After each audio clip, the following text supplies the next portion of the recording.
Bonjour à tous, voici la minute du bonheur.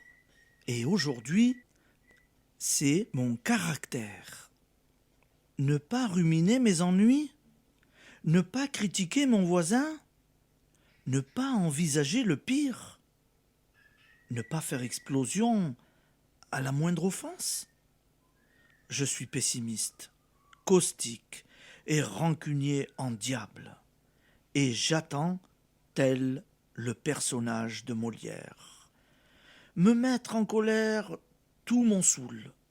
Je ne suis pensé ni agir autrement, quand bien même devrait m'échoir, en récompense d'un peu de maîtrise, les trésors d'Ali Baba, en ce monde, et un fauteuil club à la droite du père dans l'autre. C'est mon caractère, et je n'y peux rien. Votre caractère? Qu'est-ce que votre caractère, sinon un enchaînement de manières de penser et d'agir qui s'affirment par l'habitude? Il ne tient qu'à vous d'en changer.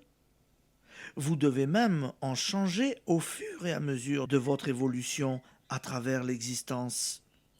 Si vous voulez demeurer un être vraiment vivant, qu'adviendrait-il du grain de blé qui, persuadé que son caractère est d'être grain, se refusait à devenir tige verte, puis épi? Qu'adviendrait-il de l'enfant qui affirmait que son caractère est d'être petit et ignorant et se refusait à grandir, à s'instruire? Le caractère n'est immuable que chez les bêtes. C'est pourquoi les lions, dits apprivoisés, dévorent de temps en temps leurs dompteurs. Mais l'être humain, pour lui, la stagnation, qu'elle soit physique, morale, intellectuelle ou spirituelle, est la mort. Ou cette forme de mort qu'est l'enlissement dans la médiocrité et le malheur. Vous êtes un être humain, donc conscient, donc libre. Vous vous insurgez contre certaines servitudes sociales et vous admettriez le pire des esclavages, celui de vos mauvaises habitudes, celui de votre pensée erronée. Vous soumettez ainsi de gaieté de cœur votre moi supérieur à votre personnalité inférieure.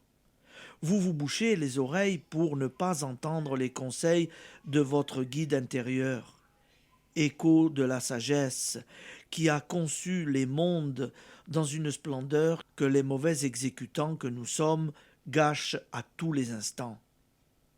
Cela n'est pas sérieux, ou plus exactement, cela n'est pas drôle, car il en résulte tous les ennuis qui vous accablent dans la vie. Application.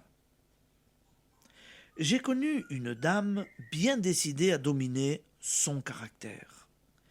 Pour vivre en accord avec les lois créatrices de tout bien, s'obligeait à mettre une petite pièce dans une tirelire chaque fois qu'elle se surprenait en faute.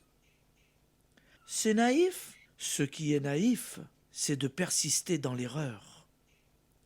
Elle triompha bientôt de ses habitudes néfastes, pour sa plus grande joie et son plus grand bien-être. Merci et bonne journée. À demain.